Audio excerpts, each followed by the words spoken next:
aprender com o vinho, escapar do perigo terrível de envelhecendo, virar vinagre. Aos 100 anos de idade, Dona Elzita nunca desistiu de procurar o filho desaparecido na ditadura na década de 70.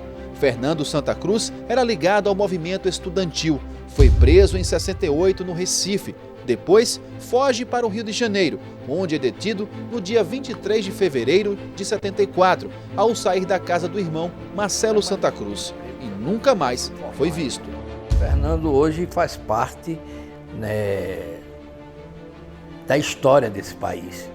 E uma história de resistência e em favor da democracia e da liberdade. Dona Elzita se transformou num símbolo da luta contra a ditadura. Foram anos buscando por documentos e informações que revelassem o destino do filho Fernando.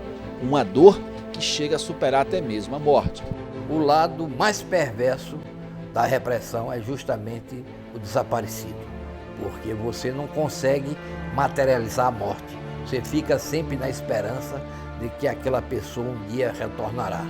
E passam os anos, passam os dias e fica sempre essa expectativa, né, de que a pessoa um dia venha voltar. Os números da ditadura no Brasil ainda são muito imprecisos. Segundo dados oficiais, o regime militar assassinou mais de 450 pessoas. Cerca de 140 são desaparecidos. Mas, de acordo com os historiadores, esses números podem ser bem maiores. Porque a ditadura não queria assumir a responsabilidade pelo assassinato dessas pessoas.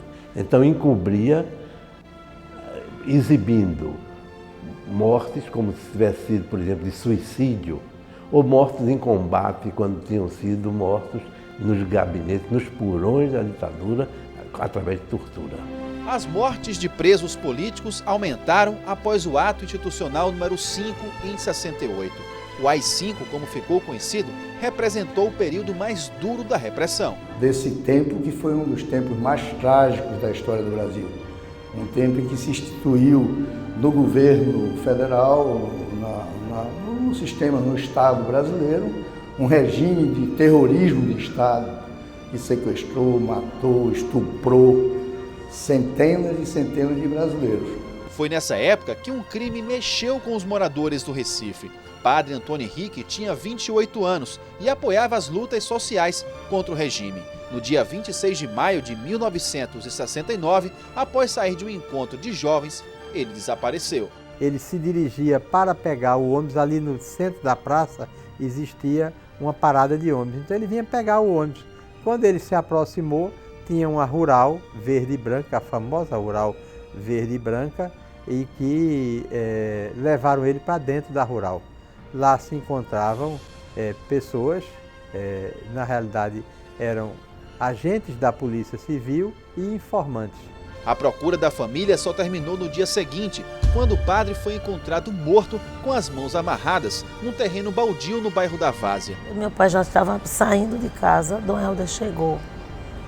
Aí foi quando minha mãe ainda perguntou a ele em que hospital ele está. Aí ele disse: minha filha, aconteceu o pior. Ele está morto, foi assassinado. Mas o alvo não era o padre Henrique. O regime queria atingir uma força bem maior da resistência, Dom Helder Câmara. Eles estavam atrás exatamente de Dom Helder. E como ele era o assessor direto de Dom Helder para assuntos da juventude, então eles fizeram isso. Foi um recado bem direto. Se nos centros urbanos os assassinatos aumentavam, no campo as mortes eram ainda maiores. Na época não se precisava de ordem judicial, de nenhuma exterioridade. Muitas mortes e enterros depois dos mortos foram feitos assim, sem nenhum registro oficial.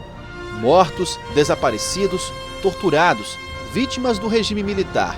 Cada caso, uma pergunta que até hoje não existe resposta.